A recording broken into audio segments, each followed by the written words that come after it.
ከጨከነብህ ደስ ይበል። አለቅ ካለ እየተከታተለ ካፈረሰ አባቱ ኃይሉ እንዲታይ እሱ መጠን የሌለው ድካም ደከመው። አባቱ ከሞት አስነሳው እንዲባል ሞተ። ዴዝን ኤክስፔሪየንስ ያደረገው የአባቱን ኃይል ለማሳየት። እግዚአብሔር ያዋጣኛል ካለ ግን እድሜን አምጣ ልገበያይበት ይላል። ሕይወትን አምጣ ይላል። መጨረሻ ላይ ነፍስን ይጠይቃል። የእግዚአብሔርን መልክ ዋው ይላል ትውልድ አይቶ አንተን ሲጠጋ የተሰቀለውን ኢየሱስን ካየብህ፣ አንተን ሲጠጋ ሞት ድል የተደረገበትን ትንሣኤ ካየ ተሳክቶልሃል።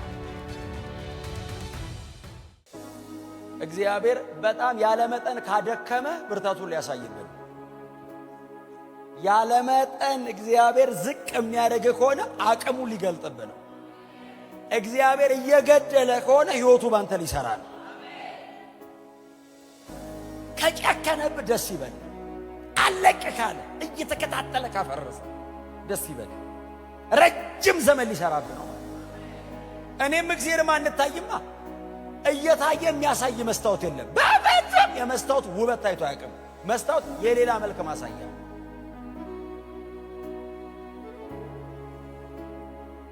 አዲስ ኪዳን ይሄ ነው። አዲስ ኪዳን ምንድን ነው?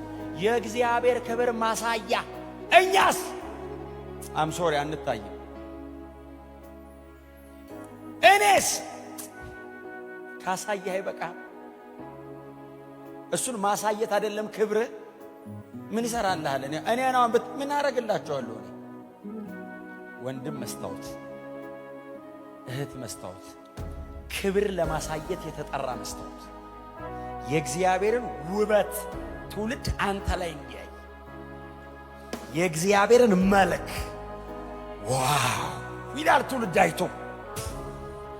ምን አይነት ጌታ ነው ይላል። አንተን አይቶ ክሩሲፊክሽን ከታየ፣ አንተን ሲጠጋ የተሰቀለውን ኢየሱስን ካየብህ፣ አንተን ሲጠጋ የተቀበረውን የተዋረደውን ኢየሱስን ካየብህ፣ አንተን ሲጠጋ ሞት ድል የተደረገበትን ትንሣኤ ካየ፣ አንተን ጠጋ ብሎ ዳግም ምጽአት ከታየው ተሳክቶልሃል። በእውነት ነው የምላችሁ፣ እግዚአብሔር በእናንተ ይሳካለት። አንተ ጋር ጠጋ ብሎ በሱ ተሳካል ይበል።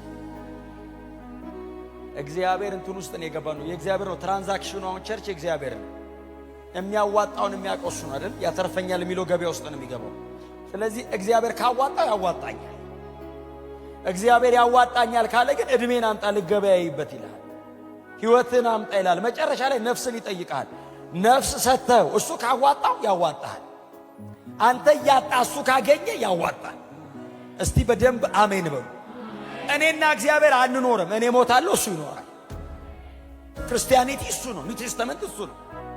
የኔን መልክ እያሳየ የልጁን አይደግምም። እኔን እያጠፋኝ ልጁን ነው የሚወደው። እኔን የሚወደኝ ልጁን ካየብኝ ብቻ ነው። እግዚአብሔር አንዴ ነው በልጁ በእርሱ ደስ የሚለኝ የምወደው ያለው። ደግሞ ማለት ካለበት አንተ ላይ ልጁን ካየው፣ ኢየሱስን ካሳየኸው ያንን ከሺህ ዓመት በኋላ ደግሞ ይለዋል። ጳውሎስ እንደዚህ አለ፣ የጌታን ክብር ብሎ እናብረቀርቃለን አይደለም፣ እንደ መስታወት አብረቅራቂ እንደ መስታወት እያብለጨለጭን ከክብር ወደ ክብር። ምን ማለት እንደሆነ ታውቃላችሁ? መጀመሪያ ራሱን ያይብሃል። ትንሽ ብለርድ ልታረግ ትችላለህ። ከዛስ ይወለውልሃል። ከዛስ ጠጋ ይልሃል። ከክብር ወደ ክብር ማለት እሱ ነው። በጣም ካራክተር የእሱ አይነት ይሆናል። አቋም የእሱ አይነት ይሆናል። አሁን ጥላውን መጠየቅ ያለበት የእግዚአብሔርን ክብር እግዚአብሔር ባንተ በኩል ይገልጣል ከተባልኩኝ እንዴት ልግለጠው ብዬ መጨነቅ የለብኝ። ኢየሱስ የእግዚአብሔርን ክብር እንዴት ገለጠ ብዬ እኮ ነው መጨነቅ ያለብኝ። ኢየሱስ ባሳየበት መንገድ ነው እኔ ማሳይ። ኢየሱስ አባቱን ያከበረው በቤት በኩል ነው። የእግዚአብሔር ክብር በኢየሱስ በኩል ታየ የምለው የት ጋር ነው? ትሕትናው እኮ ነው። ያለመጠን ዝቅ ሲል አባቱ ያለመጠን ብቅ አለ። እሱ በጣም ዝቅ ሲል አባቱ ሙሉ በሙሉ ወጣ። ኢየሱስ ክብሩን ትቶ መምጣት እኮ አይደለም። ክብሩን መታው በጣም ከባድ ጉዳይ ነው። የመጽሐፍ ቅዱሳችን ትምህርት ነው። በጣም ከባድ መስቀል ላይ እኮ ነፍሱን ተወ። አባቱ ኃይሉ እንዲታይ እሱ መጠን የሌለው ድካም ደከመው። አባቱ ከሞት አስነሳው እንዲባል ሞተ። ዴዝን ኤክስፔሪየንስ ያደረገው የአባቱን ኃይል ለማሳየት። እስቲ አሜን በሉ። አንዲት ቃል ልንገራችሁ ነው ይብቃኝ። እዚህ ምዕራፍ 12 ላይ ሶስተኛ ሰማይ ሄዶ የመጣበት ምዕራፍ እዚህ ነው። ሄጄ መጣሁ። እሺ አሉት። መውጊያ ሰጠኝ። እዛ ደርሼ ስመጣው መውጊያ ሰጠኝ አለና አጠገቤ ቆሞ የሚያሰቃይ የሰይጣን መልእክተኛ አለ። ያው ኤንጄሊዮስ ነው፣ ዴቲቭ ነው፣ ፐርሰናል መልካች ለመላክ የሚጠቀስ ቃል የጠቀሰው። ሶስተኛ ሰማይ ልልስል ጠቅ ያደርገኛል አለ። ምን አውቃለሁ እኔ እላለሁ። ትሁት አደረገው። ወጋ ከዛ እንዲያነሳልኝ 3 የለመንኩታል። እባክህ መቶ እየተዋጋው አይደለም፣ ተቀብሎ ነው። ሕይወቱ ደክሞ እየተዋጋው አይደለም፣ ተሰጠኝ ነው ያለ። አንሳልኝ ስለው ጌታም እንዲህ አለኝ፣ ጸጋዬ ይበቃል፣ ኃይሌ በድካም ይገለጣል ሲለው ጳውሎስ በጣም ጥበበኛ መሆኑን የምታዩት አንሳልኝ እያለ ዕድሜውን አልጨረሰም። እማይነሳ ከሆነ ልጠቀምበታል። ካልወሰደው አብሮኝ ከኖረ ለምን አልጠቀምበትም? ጸልዬ ዳይቨርት ካላረኩት አብሮኝ ከኖረ ኮንቨርት ላድርገዋል። እንዴት ሲሉት ኃይሉ ፍጹም እንዲሆን በድካሜ ከመጠን ይልቅ እመካለሁ አለ። ይሄ ኃይል ማሳያ ነው። በደንብ ያሰቃየኝና ኃይልን ወደ ፍጽምና ያምጣዋል። እኔ የኃይል ፍጽምና አላቅም።